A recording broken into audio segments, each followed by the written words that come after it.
Vickie Gould is a law of attraction business and book coach with 9 best-selling books, like Hit Publish and Standing in the Gap.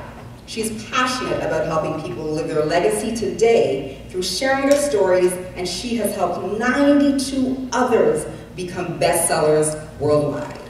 Welcome to the stage. Thank you.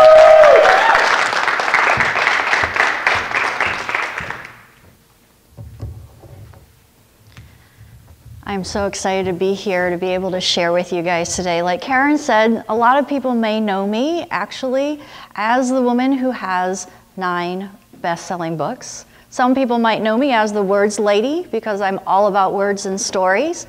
And some people might know me through the 92 bestsellers that I have out in the world. But there was a day in my life that came by just not too long ago. It was July 5th, 2018. And my husband had texted me a couple times. And he said, I can't get a hold of my dad. And I said, well, you know, he's probably at an appointment. You know, some of those walls at the doctor's office are pretty thick. You can't get through. You know, he's probably out around town. They had started texting each other every morning for the last 3 years since my mother-in-law had passed away because Dad lived alone. He was really spry. He was always out gardening. We talked about how he would canvass the neighborhood to be on the board of the association when he was walking the dog. Everybody knew him. Everybody loved him. And on that day, my husband decided he was going to drive over there because he couldn't get a hold of him. And I got this call. And he said he's gone. And I was like, how is that even possible? I didn't think it was real. And the only words that could come out of my mouth was, what do you want me to do? I don't know what to do. What do you want me to do? And things were swirling around in my head about the appointments I had that day, the clients I had that day. And I said, I'm coming now. And I canceled all of them and drove over. And on the way over, I just kept thinking, it's not really real. When I get there, it's not going to be real. And in the meantime, I called my own dad. And I said, I don't know what to do. What are we supposed to do? Because we knew that we were in charge of everything. After his passing, we had talked about that. Even though I didn't want to think it was true, deep down I knew it was true because I got the call. And here's the thing about the next few weeks went away as a blur. I was numb. And I kept thinking, how can everybody else go through their life as if nothing has happened? This huge thing has happened. Haven't you noticed? And in those following weeks, I came to know, because we had to call so many people, how much he was loved. His whole church was grieving. People canceled vacations to be at his funeral. And they talked about these long hugs that he would give. You know, you hug people and you kind of pat them on the back and, you know, it's just a short greeting and everybody just kind of, when you would normally let go, he was always still holding on. And so you learned when you gave Grandpa a hug, you hug for extra long until he lets go first, because otherwise it's a little awkward. And I had thought, I had many things had gone on in my life already. I had dealt with chronic illness. I had looked death in the eye.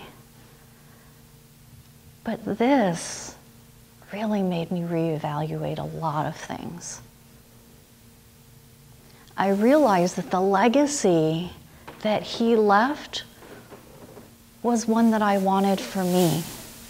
I wanted people, when I was gone, to say, I loved her hugs. Her smile made me feel so loved. He was always happy. He was always happy to see me. He made me feel special. She made me feel special. That's what I wanted people to say about me. And it was interesting because of my past chronic illness that I thought, well, I've already evaluated life. I've already figured things out. I've already figured out how to be happy. And it was during that time that I realized